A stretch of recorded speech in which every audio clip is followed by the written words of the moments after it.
முதல்ல நான் எதுக்கு அப்படி சொன்னேன்னு தெரிஞ்சிட்டு பேசுங்க. என்ன தெரிஞ்சிட்டு பேச சொல்றீங்க? என்ன காரணமா இருந்தாலும் முரளி செஞ்ச உதவிய மறைச்சு அத நீங்க செஞ்சதா சொல்றீங்களே, அது உங்களுக்கு நன்றி கெட்டத்தனமா தெரியல? உங்களுக்கு இது கொஞ்சம் கூட தப்புன்னு தோணலையா? இல்ல, தப்பில்ல.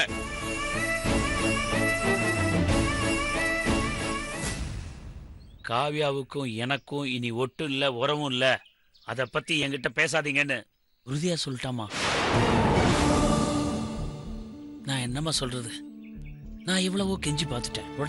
உடைஞ்சதுதான், இனிமே ஒட்டாதுன்னு சொல்லிட்டாமா. நீங்க ஏன்பா அவங்கிட்ட போய் பேசுனீங்க? இவ்ளோ இறங்கி போய் பேசுறதுக்கு உங்களுக்கு என்ன அவசியம் வந்தது இப்போ? அவசியம் தாமா. எனக்கு இருக்கிறது ஒரே பொண்ணு. அவ ஆசைப்பட்டதை செஞ்சு கொடுக்க வேண்டியது ஒரு தகப்பனோட கடமைன்னு நினைச்சேன். அதனாலதாம்மா என் ஸ்டேட்டஸ் எல்லாம் மறந்து அவன் காலில் விழாத குறையா நான் கேட்டு பார்த்தேம்மா. அதுக்கு அவன் சொல்றான், நான் பெரிய டைரக்டர் ஆகி கோடி கோடியா சம்பாதிப்பேன், அப்போ உங்க பொண்ணுக்கு நான் யாருன்னு தெரியுங்கிறாமா. ஏமா, நீ அவன் பெரிய கோடீஸ்வரன் ஆவான்னு நினைச்சா அவன்கிட்ட பழகின? உன்னோட அன்பை புரிஞ்சுக்காம பேசுனதுதான் எனக்கு ரொம்ப வருத்தமா இருந்துச்சுமா. உன்னை போய் இவ்வளவு கேவலமா பேசிட்டானேன்னு எனக்கு கோபமா வந்ததுமா. நான் அப்படியே கண்ட்ரோல் பண்ணிட்டேன். என்னைக்கு இருந்தாலும் நம்ம மாப்பிள்ளைய வரப்போறவர் தானேன்னு ரொம்ப பொறுமையா தான் அவர்கிட்ட பேசினேன். அப்பா, என்னைக்குமே அவன் நம்ம வீட்டு மாப்பிள்ளையே ஆகவே முடியாதுப்பா. அவன் நாளைக்கு வேணும்னா பெரிய கோடீஸ்வரனா இருக்கலாம்ப்பா. ஆனா இன்னைக்கே நான் கோடீஸ்வரி தானே. என்கிட்டயும் உங்ககிட்டயும் 5 லட்சம் ரூபாய பிச்சையா வாங்கினத அவன் மறந்துட்டு பேசுறானாப்பா. உண்மையான அன்பை புரிஞ்சுக்க தெரியாத அயோக்கிய ராஸ்கல் அவன். அவனை அங்கேயே செருப்பால் அடிச்சிருக்கணும்பா.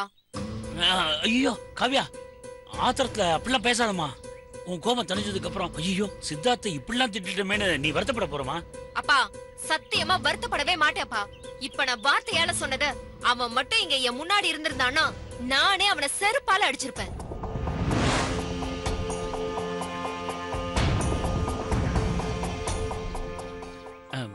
மறுபடியும் தப்பா பேசாதம்மா. என்னதான் இருந்தாலும் ஊர் உலகத்துக்கு தெரிஞ்ச மாதிரி தானே நீங்க காதலிச்சிருக்கீங்க. அவரை காப்பாத்துறதுக்காக போலீஸ் ஸ்டேஷன் வரைக்கும் நீயும் போயிருக்கேமா. நாளைக்கு கல்யாணம் காட்சி அப்படின்னா உனக்கு அவரோட தானே காவியா. இதெல்லாம் மறந்துட்டு பேசாதம்மா. கல்யாணமா? அதுவும் அவன் கூடயா? இந்த ஜென்மத்துல மட்டும் இல்லப்பா, எந்த ஜென்மத்திலையும் அவன் கூட எனக்கு கல்யாணம் நடக்கவே நடக்காது.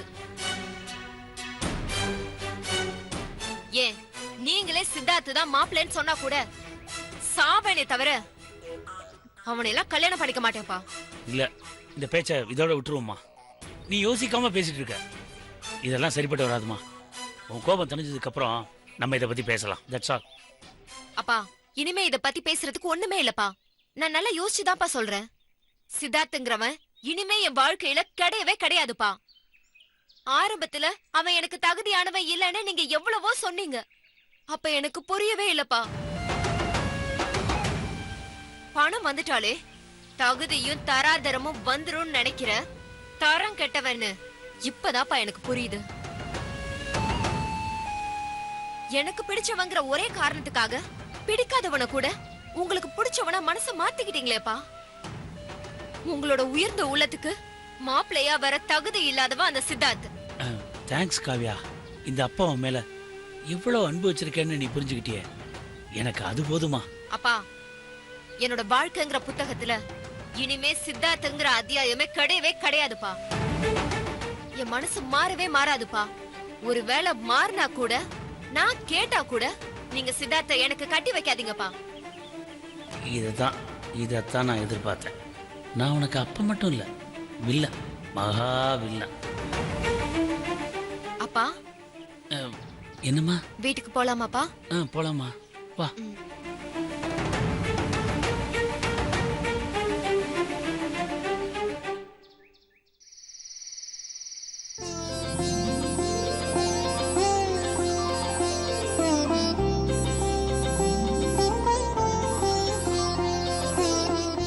டைம் போனதே தெரியல. சரி விஜி போலாமா? போலாங்க. சரி வரோமா. எங்க கிளம்பிட்டீங்க? எங்கண்ணா? வீட்டுக்கு தான். வேண்டாம் அண்ணி, நானும் இவரும் ஊருக்கு போற வரைக்கும் நீங்களும் அண்ணனும் இங்கதான் இருக்கணும். என் கூட தான் இருக்கணும். உன் கூட இருந்துட்டா ஒர்க்கே யாருமா பாக்குறது? வேலையெல்லாம் பெண்டிங் ஆயிடுமா? 2 நாள் லீவ் போட்டீங்கன்னா ஒன்னும் ஆகாது. எனக்காக அட்லீஸ்ட் நாளைக்கு ஒரு நாள் மட்டுமாவது நீங்க லீவ் போட்டு தான் ஆகணும். இல்ல நித்யா, நிறைய வேலை இருக்குமா. இன்னைக்கு முழுக்க இங்க இருந்துட்டனா நாளைக்கு இருந்தா ரொம்ப கஷ்டமாயிடுமா. அதெல்லாம் முடியாதுண்ணா. பெண்டிங் ஆன வேலையெல்லாம் இன்னொரு நாள் பாத்துக்கோங்க ப்ளீஸ்ண்ணா, எனக்காக. அண்ணி பாருங்க அண்ணி, இவங்க கிளம்புறாங்க. நீங்களாவது இவங்களை இருக்க சொல்லுங்க. அதே மாதிரி நீங்களும் நாளைக்கு லீவ் போடணும். நானுமா? ஆமா, நம்ம எல்லாருமே குடும்பத்தோட நாளைக்கு சென்னையை சுத்தி பார்க்க போறோம். ஸ்டார் ஹோட்டலா பார்த்து சாப்பிட்டுட்டு பீச் சினிமான்னு எல்லாரும் ஜாலியா இருக்க போறோம். ஓகேவா? சாரி நித்யா, என்னால நாளைக்கு லீவ் போட முடியாது. எனக்கு நிறைய வேலை இருக்கு. வேணா நீங்க எல்லாரும் போயிட்டு வாங்களேன். அதெல்லாம் முடியாது அண்ணி. வருஷம் முழுக்க எல்லாருக்குமே வேலை இருக்கதான் செய்யும். அதுக்காக ரிலாக்ஸ் பண்ணிக்காம இருக்க முடியுமா? வேலை பிரச்சனை டென்ஷன் இதெல்லாம் ஒதுக்கி வச்சுட்டு ஒரு நாள் இப்படி ஜாலியா சுத்தினாதான் நம்மள நாமளே ரீஃப்ரெஷ் பண்ணிக்க முடியும். அப்பதானே இன்னும் நம்ம நல்லா வேலை பார்க்க முடியும். அதெல்லாம் அக்காக்கு தெரியாதா? டைம் என்ன ஆகுது? தூங்க வேணாம்? உங்களுக்கு தூக்கம் வந்தா நீங்க போய் தூங்குங்க. எதுக்கு என்ன தொந்தரவு பண்றீங்க? நானா தொந்தரவு பண்றேன்? நீதான் மத்தவங்களை தொந்தரவு பண்ற. மாமா பிசினஸ பாக்கணுங்கிறாரு, அக்கா வேலை இருக்குங்கிறாங்க. அவங்களெல்லாம் போய் ஜாலியா இருக்கலாம், ஊர் சுத்தலாம் வாங்கன்னு கூப்பிடுற.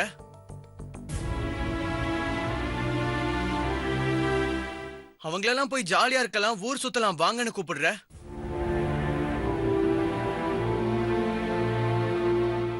ஏங்க இப்படி ஒண்ணும் தெரியாத மக்கா இருக்கீங்க? ஒரு குடும்பம் ஒன்னா சேர்ந்திருக்க வாய்ப்பு கிடைக்கும் போது அப்பதான் அதை சந்தோஷமா கொண்டாட்டமா கொண்டாடணும். அதுலதான் குடும்பம் ஒன்னா சேர்ந்து இருக்கிறதுல அர்த்தமே இருக்கு. சொந்த பந்தம் உறவு குடும்பம்னு வெறும் வார்த்தையில இருக்கிறது மட்டும் வாழ்க்கை இல்லைங்க. அதை எல்லாரும் ஒன்னா சேர்ந்து அனுபவிச்சாதானே அந்த வார்த்தைகளுக்கெல்லாம் ஒரு அர்த்தம் கிடைக்கும். அதை சும்மா ஜாலியா எல்லாரும் ஊர் சுத்துறோம்னு சொல்லி கொச்சப்படுத்தாதீங்க ப்ளீஸ் அண்ணி. நாளைக்கு ஒரு நாள் மட்டும் லீவ் போடுங்களேன். சரி நித்யா. Hi jolly. சபாஷ் நித்யா, நீ என் மருமக நிரூபிச்சிட்ட. இப்ப என்னங்க சொல்றீங்க? அம்மா தாய், சாரிமா, தெரியாம சொல்லிட்டேன். உன் பிரசங்கத்தை முடிக்கிறியா? தூங்க போலாமா? டேய் பிரகாஷ், சபாஸ்ரா, நீ என் பிள்ளைன்னு நிரூபிச்சிடடா. ஏங்க சபாஷ் போட்டது போதும். பின்பக்கம் லைட் எரிஞ்சுகிட்டு இருக்கு, போய் ஆஃப் பண்ணிட்டு வாங்க. சபாஸ்ரீ, நீ என் பொண்டாட்டியை நிரூபிச்சிடடி. சரி நேரமாச்சு. எதுவா இருந்தாலும் நாளைக்கு காலையில பேசிக்கலாம். நித்யா போய் ரெஸ்ட் எடுங்க, போங்க. வா.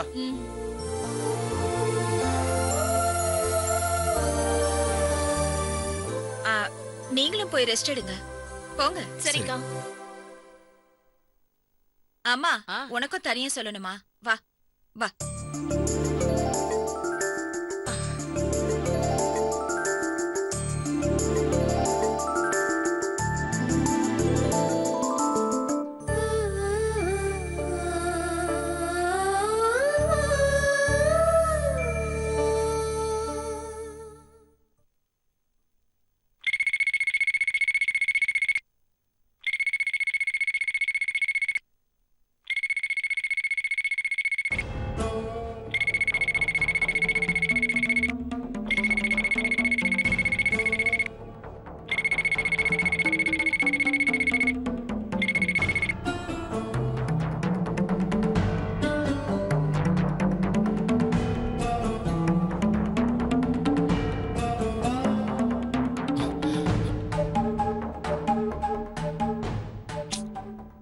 பிருந்தா, என்ன மணி 5 தான் ஆகுது, அதுக்குள்ள எந்திரிச்சிட்டேன். வரத்துக்கு 7 மணிக்கு தானே கிரிக்கெட் கோச்சுக்கு வண்டி வரும். நான் பரத்துக்காக எழுந்திருக்கலங்க, எனக்காக தான் எழுந்தேன். இன்னையில இருந்து வாக்கிங் போலான்னு இருக்கேன். என்ன அதிசயமா வாக்கிங் போற? டாக்டர் ஏதாவது சொன்னாரா? அதெல்லாம் ஒண்ணும் இல்லங்க, நானா தான் போறேன். வசதி வாய்ப்பு வந்தா மட்டும் போதுமா? அதை அனுபவிக்கணும்னா உடம்பு ஆரோக்கியமா இருக்க வேண்டாமா? இப்போ உன்னோட ஆரோக்கியத்துக்கு என்ன குறைச்சல்? நீ நல்லா தானே இருக்க. இப்ப நல்லா தான் இருக்கேன். ஆனா கண்டினியூவா நல்லா இருக்கணும்னா உடம்ப ஃபிட்டா வச்சுக்கிட்டா தானே நல்லது. என்னோட உயரத்துக்கு 10 கிலோ எடை ஜாஸ்தியா இருக்கேன். அத வாக்கிங் போய் குறைச்சிட்டேன்னா இன்னும் அழகா ஸ்லிம் ஆயிடுவேன். இப்போ நீ ஆரோக்கியத்துக்காக வாக்கிங் போறியா இல்ல அழகுக்காக வாக்கிங் போறியா? ரெண்டுத்துக்கும் தான். ஏன் நான் ஸ்லிம்மா அழகா இருந்தா உங்களுக்கு பிடிக்காதா? அது யாருக்கு தான் பிடிக்காது. நான் கேக்குறது, இப்ப என்ன திடீர்னு ஞான உதயம்லாம்? இது வரைக்கும் எந்த ஒரு கான்ஷியஸும் இல்லாம தான் இருந்தேன். என் திறமைக்கு கிடைச்ச பதவி உயர்வு, பதவிக்காக என்ன மாத்திக்க வேண்டிய அவசியம் இதுதான் என்ன வாக்கிங் போக வச்சது. வாக்கிங் போறதுனால நிறைய நல்ல விஷயம் இருக்குங்க. அன்னைக்கு முழுக்க சுறுசுறுப்பா இருக்கலாம், மெமரி பவர் அதிகமாகும். இப்படி நிறைய விஷயங்கள் இருக்குங்க. இதெல்லாம் எங்க எம்டி தான் எனக்கு சொல்லி கொடுத்தாரு. வாக்கிங்லாம் போனா உங்களோட எனர்ஜி லெவல் கூடும், அதனால உங்களுக்கு திறமை வளரும், அதனால கம்பெனிக்கும் கெயின்னு சொன்னாருங்க. அதான பார்த்தேன். என்னடா இதெல்லாம் நீயா திங்க் பண்ணி செய்றியோன்னு நினைச்சேன். வாக்கிங் போறது நல்ல விஷயம்தான். அப்ப நீங்களும் வாங்கல, சேர்ந்தே போலாம். என்ன விளையாடுறியா? நான் இந்த நிலைமையில எப்படி வர முடியும்? நீ மட்டும் போயிட்டு வா. ம்.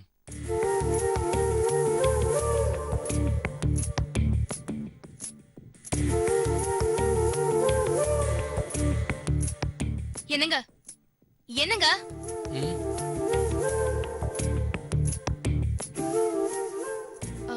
நான் போயிட்டு வந்துடுறேங்க.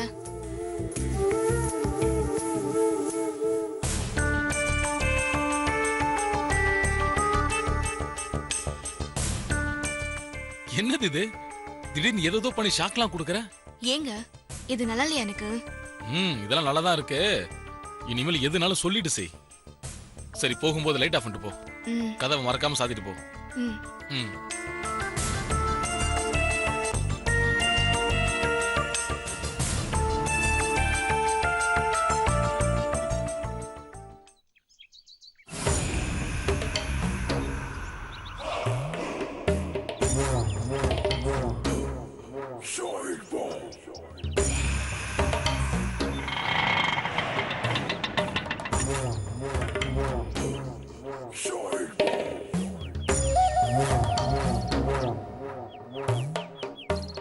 Good morning good sir. Morning Brinda.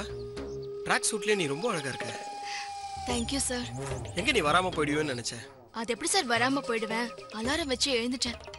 Brinda, வாக்கிங்ல நிறைய வெரைட்டிஸ் இருக்கு. பட் அது நமக்கு தேவையில்லை. நமக்கு தேவை ஜாகிங் தான். நாம ஜாகிங் போகும்போது நம்மளுடைய சைட் மசில்ஸ் எல்லாம் ரொம்ப வேகமா குறையும். அப்டமனும் நல்லா இருக்கும், உடம்பு ஃபிட்டா இருக்கும். இப்படி நம்ம பிளான் பண்ணி ஒர்க் அவுட் பண்ணோம்னா நம்ம பாடி வந்து ஃப்ரீயாகவும் ரிலாக்ஸாகவும் இருக்கும், மைண்ட் செட் கிளாரிட்டியோட இருப்போம். நாம ஜாகிங் ரெகுலரா பண்ணோம்னா அந்த சைட் மசில்ஸ் எல்லாம் ரொம்ப வேகமா குறையும், பாடியும் நல்லா ஃபிட்டா இருக்கும். ஜாகிங் போலாமா? வா, கம் ஆன்.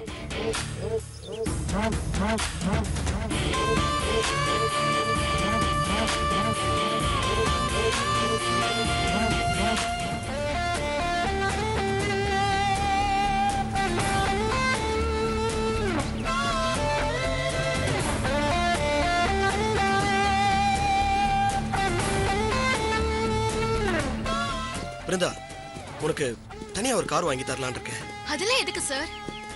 அதான் பிக்கப் டிராப்க்கு கார் வருதே, அதுவே எனக்கு போதும் சார். தனியெல்லாம் எதுவும் வேணாம் சார். என்ன பிருந்தா அப்படி சொல்ற? இப்போ நீ நம்ம கம்பெனியை பொறுத்த வரைக்கும் மேனேஜர், அதுக்குன்னு ஒரு மரியாதை இருக்குல்ல. இப்போ உன்னுடைய பர்சனல் ஒர்க்குக்கெல்லாம் கார் தேவைன்னா என்ன பண்ணுவ? இப்போ பாரு, ஆட்டோல வர வேண்டியது இருக்கு. அதுவும் ஆட்டோ நம்ம நினைச்ச நேரத்துக்கு கிடைக்கும்ன்றது சொல்ல முடியாது. இதுல நிறைய டிஃபிகல்ட்ஸ் இருக்கு பிருந்தா. இப்போ உனக்குன்னு தனியா கார் இருந்தா நீ நினைச்ச இடத்துக்கு நினைச்ச நேரத்துக்கு போலாம்ல. அதனாலதான் உனக்கு நான் கார் ப்ரொவைட் பண்றேன்னு சொல்றேன். எனக்கு கார் ஓட்ட தெரியாது சார். அதுக்கு என்ன, கார் ஓட்டுறது என்ன பெரிய கம்ப சுத்துறமா? கார் ஓட்ட கத்துக்கிட்டா போச்சு. டிரைவிங் ஸ்கூல்ல சேர்ந்து முதல்ல கார் ஓட்ட கத்துக்கிறேன், அதுக்கப்புறமா கார் கொடுங்க சார். எதுக்கு டிரைவிங் ஸ்கூல் எல்லாம்? நானே கார் ஓட்ட கத்து கொடுக்கறேனே. ஐயோ வேண்டாம் சார். நீங்க போய் எனக்கு கார் ஓட்ட கத்து கொடுக்கறதா? அது ரொம்ப தப்பு சார். அதுல என்ன தப்பு இருக்கு பிருந்தா? முன்ன பின்ன தெரியாது எவனோ ஒருத்தன் கார் ஓட்ட கத்து கொடுப்பான். தெரிஞ்ச நான் கார் ஓட்ட கத்து கொடுக்க கூடாதா? இல்ல சார், நீங்க என்னோட எம்டி. பிருந்தா, நான் உங்ககிட்ட ஏற்கனவே சொல்லியிருக்கேன், எம்டி அது இதெல்லாம் ஆபீஸ்ல தான். இப்ப நீ நானும் ஃப்ரெண்ட்ஸ் தானே. ஒரு ஃப்ரெண்டு இன்னொரு ஃப்ரெண்டுக்கு கார் ஓட்ட கத்து கொடுக்க கூடாதா? அதுக்கு இல்ல சார். அதுக்கு இல்ல, இதுக்கு இல்ல, எதுக்குமே இல்ல. நீ எதுவுமே பேசக்கூடாது. இன்னைக்கு ஈவினிங்ல இருந்து நான் உனக்கு கார் ஓட்ட சொல்லி கொடுக்க போறேன். ஓகே? Okay sir. வா, இப்போ ஜாகிங் போலாம்.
நித்யா,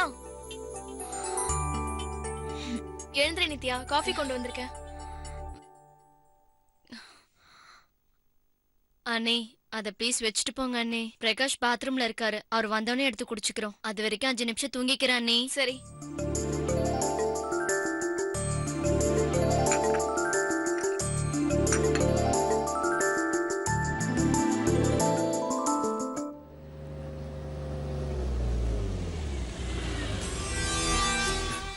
பிருந்தா, இப்ப இந்த காரை நீதான் ஓட்ட போற. நானா? ஏன்? நீதான். பயமா இருக்கு சார். தைரியமா இரு, நான் இருக்கேன் உன் கூட. கமான், வா, வந்து ஓட்டு.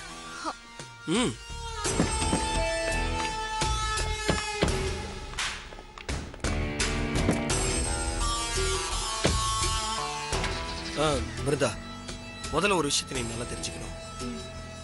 இதுக்கு பேர் ஸ்டீரிங், இது கிளட்ச், இது ஆக்சிலேட்டர், அது பிரேக். இந்த கியர் எப்படி போடணும் புரிஞ்சுதா? ஓகே, போலாமா? Okay sir. Okay, all the best. Drive.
என்ன தேடுற? இல்ல, நைட்டு தூங்கும் போது நெக்லஸ கழட்டி வச்சிருந்தேன். இப்ப பார்த்தா காணோம், அதான். அறிவு இருக்கா நித்யா? ஒரு பொருளை பத்திரமா பாத்துக்க தெரியாதா உனக்கு? தேடு. நல்லா ஞாபகப்படுத்தி பாரு எங்க வச்சேன்னு. இங்கதான் கழட்டி வச்சேன். இங்க வச்சது எப்படி தொலைஞ்சு போயிருக்கோம்? காலையில யாராவது ரூமுக்குள்ள வந்தாங்களா? யாரு காஃபி கொண்டு வந்தது? விஜய் அண்ணிதான் கொண்டு வந்தாங்க. வச்சிட்டு போங்கன்னு சொல்லி நான் படுத்துட்டேன். எது கேக்குறீங்க? வந்து சொல்றேன்.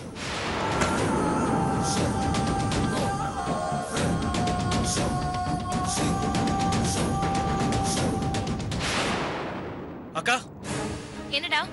முதல்ல அந்த நெக்லஸ கொடு. எந்த நெக்லஸ்? ஓ, அத நான் நேத்தே திருப்பி கொடுத்துட்டேனே. அக்கா விளையாடாத, நெக்லஸ திருப்பி கொடுத்துரு. அது 5 லட்சம் ரூபாய். இருக்கட்டும்டா, அததான் நேத்தே கொடுத்துட்டேன்னு சொல்றேனே. நேத்தே கொடுத்துட்ட. இன்னைக்கு காலையில காஃபி கொடுக்க வரும்போது எடுத்துட்டு வந்திய நெக்லஸ் அத கொடு. என்னடா சொல்ற?